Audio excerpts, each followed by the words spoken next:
بسم اللہ الرحمن الرحیم۔ السلام علیکم دوستو، دنیا بھر کی ون لائن خبروں میں آج آپ سنیں گے، لیکن اس سے پہلے اگر ہو سکے تو سبسکرائب اور لائک ضرور کر لیں، شکریہ۔ اردن کے دوسرے بڑے شہر زرقا میں جمعہ کو فوجی اسلحہ ڈپو میں دھماکے ہوئے جو کہ ابتدائی اطلاعات کے مطابق بجلی کے شارٹ سرکٹ کے باعث ہوئے۔ مرنے والوں کی فوری طور پر کوئی اطلاع نہیں ملی۔ اسلحہ ڈپو پھٹنے سے صحرا کی فضا آگ کے شعلوں سے روشن ہوگی۔ یہ شعلے 35 کلومیٹر کے فاصلے پر دارالحکومت عمان میں بھی دیکھے گئے۔ اس واقعے کے بعد سیکیورٹی فورسز نے 15 لاکھ آبادی پر مشتمل وسیع اور عزیز صنعتی شہر زرقا کو سیل کر دیا، جس کے باعث صحافیوں کو 10 کلومیٹر دور ہی روک دیا گیا تھا۔ دوستو، یاد رہے کہ 2018 میں امریکہ نے اپنا یہاں ایک اڈا بنایا تھا۔ امریکہ کے دارالحکومت واشنگٹن میں شدید بارشوں نے تباہی مچا دی ہے۔ متعدد نشیبی علاقے زیر آب آ گئے ہیں۔ واشنگٹن میں کئی روز سے جاری بارشوں نے بڑے پیمانے پر یہ تباہی مچائی ہے۔ کئی گلیاں اور سڑکیں ندی نالوں کا منظر پیش کرنے لگی ہیں۔ ریسکیو ٹیموں نے متاثرہ ایریا سے شہریوں کو کشتیوں کے ذریعے محفوظ مقامات پر منتقل کیا ہے۔ کورونا سے دنیا بھر میں 9,13,908 افراد جاں بحق ہو چکے ہیں اور 2,83,23,788 متاثر ہوئے ہیں۔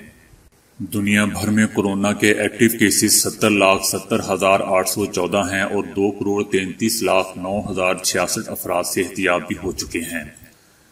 امریکہ کورونا سے متاثر ہونے والوں میں پہلے اور بھارت دوسرے نمبر پر ہے۔ امریکہ میں کورونا مریضوں کی تعداد 65,88,000 سے اوپر ہو گئی ہے اور 1,96,328 افراد جاں بحق ہو چکے ہیں، جبکہ بھارت میں 45,49,000 سے اوپر افراد متاثر ہوئے ہیں اور 76,304 افراد اپنی جان کی بازی ہار چکے ہیں۔ مشرق وسطی کا پیرس سمجھا جانے والا لبنانی دارالحکومت بیروت کی بندرگاہ دوبارہ شعلوں کی لپیٹ میں آ گئی ہے۔ سوشل میڈیا لبنانی بندرگاہ پر خوفناک آتش زدگی کی ویڈیو وائرل ہو رہی ہے، جس میں لوگوں کو افراتفری کی حالت میں جان بچا کر ادھر ادھر بھاگتے دیکھا جا سکتا ہے۔ اس واقعے کی اصل وجوہات کا تاحال علم نہیں ہو سکا ہے، لیکن ذرائع کا کہنا ہے کہ جائے وقوع پر ایندھن اور ٹائر میں آگ لگائی جا رہی تھی کہ اچانک خوفناک شکل اختیار کر گئی۔ لبنانی ترجمان کا کہنا ہے کہ آگ پر قابو پانے کا کام جاری ہے اور اس مہم میں فوجی ہیلی کاپٹروں کی مدد لی جا رہی ہے۔ بندرگاہ کے پاس سے گزرنے والی اہم سڑک کو بھی اہلکاروں نے بند کر دیا ہے۔ برطانیہ میں ہونے والی ایک تحقیق میں یہ بات سامنے آئی ہے کہ بلڈ پریشر اور شوگر کی وجہ سے دماغی ساخت بدل جاتی ہے اور دماغی فعل پر بھی اثر پڑتا ہے۔ آکسفورڈ یونیورسٹی کے ماہرین نے تحقیق کی ہے اور بتایا ہے کہ اگرچہ ٹائپ 2 ذیابیطس کے پورے بدن پر اثرات مرتب ہوتے ہیں، لیکن درمیانی عمر میں دماغی ساخت پر بھی اثر انداز ہوتے ہیں۔ انہوں نے کہا کہ دونوں امراض دماغ کے سوچنے کے عمل اور یادداشت پر اثر انداز ہوتے ہیں۔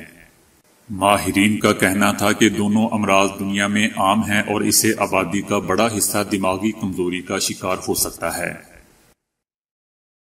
فرانس کے انجینئرز نے ایسے روبوٹ تیار کر لیے ہیں جو شہریوں کو ماسک پہننے کی یاد دہانی کروائیں گے۔ یہ روبوٹس ماسک نہ پہننے والے شہریوں کو تلقین کریں گے۔ انجینئرز کا کہنا ہے کہ یہ روبوٹ جدید ترین کیمروں سے لیس ہیں جو شہری کی تصویر کھینچ کر اس کے چہرے پر ماسک کی موجودگی یا غیر موجودگی کا معلوم کر سکیں گے۔ جس شہری نے ماسک نہیں پہنا ہوگا تو یہ روبوٹ آرٹیفیشل انٹیلیجنس کی مدد سے اسے تلقین کریں گے کہ آپ کو ہمیشہ درست طریقے سے ماسک استعمال کرنا چاہیے۔ روبوٹ کے ٹوکنے پر اگر کوئی شہری ماسک پہنے گا تو یہ اس کا شکریہ بھی ادا کریں گے۔ روس کے جنوبی حصے میں اس ماہ ہونے والی مشقوں میں پاکستان، بھارت، چائنا اور روس میں دیگر ممالک بھی حصہ لیں گے۔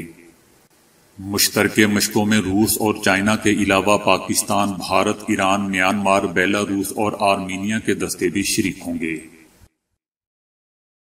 بین الافغان مذاکرات میں حائل ایک اور رکاوٹ دور ہوگی۔ افغان حکومت نے طالبان کے 6 اہم قیدیوں کو رہا کر کے دوحہ روانہ کر دیا، جبکہ افغان مذاکراتی ٹیم کا آج دوحہ جانے کا امکان ہے۔ امریکی وزیر خارجہ مائک پومپیو نے کہا ہے کہ افغانستان میں امن کے لیے بین الافغان مذاکرات کل 12 ستمبر کو شروع ہوں گے۔ مائک پومپیو نے خیر مقدم کرتے ہوئے کہا ہے کہ افغانستان میں 40 سال سے جاری لڑائی ختم کرنے کا موقع ہے۔ وائٹ ہاؤس نے صدر ٹرمپ کی طرف سے امریکی لوگوں کو کورونا کے خطرات کے بارے میں گمراہ کرنے کے الزامات کی تردید کرتے ہوئے کہا ہے کہ ایسا انہوں نے جان بوجھ کر نہیں کیا۔ یہ بات وائٹ ہاؤس کی پریس سیکرٹری میک نینی نے ایک بیان میں کہی۔ جدہ میں پاکستان کے قونصل خانے کے افسران اور عملے نے قونصل جنرل کی سربراہی میں مقبوضہ وادی کے مسئلے کو اجاگر کرنے اور اس بات کا اعادہ کرنے کے لیے قونصلیٹ کے قریب شاہراہ پر مقبوضہ وادی سے اظہار یکجہتی کے لیے کشمیر یکجہتی واک کا اہتمام کیا۔ افسران کا کہنا تھا کہ غیر قانونی اور یک طرفہ بھارتی اقدامات کے بعد مقبوضہ وادی میں فوجی محاصرہ 1 سال سے زیادہ جاری ہے۔ اس وقت مقبوضہ خطے میں انسانی حقوق اور انسانی صورتحال بہت بگڑ گئی ہے۔ چائنا نے چینی طلبہ اور محققین کے خلاف امریکی فیصلے کے رد عمل میں کہا ہے کہ امریکہ سیاسی جبر کی راہ پر گامزن ہے اور اب ہم رد عمل کا حق محفوظ رکھتے ہیں۔ دوستو، خیال رہے کہ واشنگٹن نے سیکیورٹی رسک قرار دے کر 1000 چینی طلبہ اور محققین کے ویزے منسوخ کر دیے ہیں۔ چائنا کا کہنا ہے کہ امریکی اقدام طلبہ کے انسانی حقوق کی خلاف ورزی ہے۔ امریکی محکمہ خارجہ نے ایک بیان میں کہا تھا کہ چائنا سے تعلق رکھنے والے گریجویٹ طلبہ اور تحقیقی اسکالرز کو ملک بدر کر دیا گیا ہے۔ امریکہ کا کہنا ہے کہ روسی اپوزیشن لیڈر الیکسی ناولنی کو زہر دیے جانے کے پیچھے اعلیٰ روسی اہلکاروں کا ہاتھ ہو سکتا ہے۔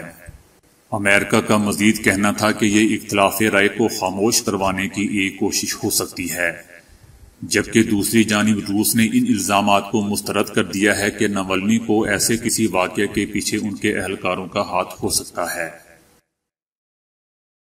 امریکہ کے 400 امیر ترین افراد کی فہرست جاری کر دی گئی ہے، جس میں پاکستانی نژاد امریکی شاہد خان کا نام بھی شامل ہے۔ امریکہ کے 400 امیر ترین افراد کی فہرست میں مسلسل تیسرے سال پہلے نمبر پر ایمیزون کے CEO جیف بیزوس ہیں، 2020 میں جن کے مجموعی اثاثوں کا تخمینہ $179 ارب لگایا گیا ہے۔ اسرائیلی بلڈوزروں نے مقبوضہ مغربی کنارے میں رام اللہ شہر کے مغرب میں واقع راس کرکر گاؤں میں فلسطینیوں کے 22 زیتون کے درخت اکھاڑ دیے تاکہ وہاں یہودی آباد کاروں کے لیے سڑک بنائی جا سکے۔ اسرائیلی اہلکاروں نے مقامی کسانوں کو ان کے سامان اور زمین تک پہنچنے سے بھی روکا اور ان میں سے کچھ کے ارد گرد خاردار تاریں بھی لگا دی گئیں۔ اسلام آباد ہائی کورٹ کی جانب سے سابق وزیر اعظم نواز شریف کو 15 ستمبر تک عدالت میں پیش ہونے کے لیے ایک بار پھر موقع دیا گیا ہے۔ عدالت نے کہا ہے کہ ریلیف کے لیے اشتہاری ملزم کے پاس عدالتی پیشی کے علاوہ کوئی راستہ نہیں۔ نواز شریف کے وکیل کو گزارشات پیش کرنے کا ایک اور موقع دے رہے ہیں، وہ بتائیں کہ کیسے اشتہاری شخص کو ریلیف کے لیے عدالت سن سکتی ہے۔ عدالت کا مزید کہنا تھا کہ نواز شریف کسی ہاسپٹل میں زیر علاج نہیں۔ ایڈیشنل اٹارنی جنرل کے مطابق وفاقی حکومت نے ان کے علاج کی تصدیق نہیں کروائی کیونکہ وفاقی حکومت کے مطابق نواز شریف کا علاج ہی نہیں ہوا جس کی تصدیق ہو سکے۔ وزیر اعظم عمران خان نے کہا ہے کہ جتنے وفادار ملک سے باہر بیٹھے ہیں اتنے تو شاید ملک میں بھی نہیں۔ وزیر اعظم عمران خان نے سمندر پار پاکستانیوں کو بینکنگ کی سہولت مہیا کرنے کے لیے روشن ڈیجیٹل اکاؤنٹ کا افتتاح کر دیا۔ روشن ڈیجیٹل اکاؤنٹس کروڑوں نان ریزیڈنٹ پاکستانیوں کو فنڈ ٹرانسفر، بلوں کی ادائیگی اور پاکستان میں سرمایہ کاری سے متعلق سرگرمیوں کے حوالے سے جدید بینکنگ سہولیات مہیا کرے گی۔ وزیر اعظم عمران خان کا کہنا تھا کہ بتانا چاہتا ہوں کہ اوورسیز پاکستانی زیادہ محب وطن ہیں۔ روشن ڈیجیٹل اکاؤنٹ کھولنے کے لیے صرف 48 گھنٹے کا وقت لگے گا۔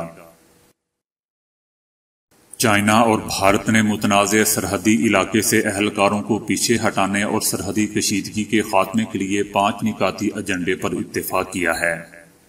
روس کے دارالحکومت ماسکو میں جاری شنگھائی تنظیم وزرائے خارجہ اجلاس کی سائیڈ لائن پر چینی وزیر خارجہ اور بھارتی وزیر خارجہ کے درمیان ملاقات ہوئی جو 2 گھنٹے تک جاری رہی۔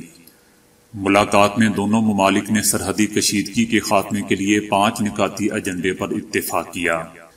دونوں ممالک نے اس بات پر اتفاق کیا کہ حالیہ سرحدی کشیدگی دونوں ممالک کے مفاد میں نہیں ہے، لہذا سرحد پر تعینات دونوں ممالک کے اہلکاروں کو مذاکرات کا عمل شروع کرنا چاہیے اور فوری طور پر متنازع سرحدی علاقے سے دونوں ممالک کے اہلکار پیچھے ہٹ جائیں۔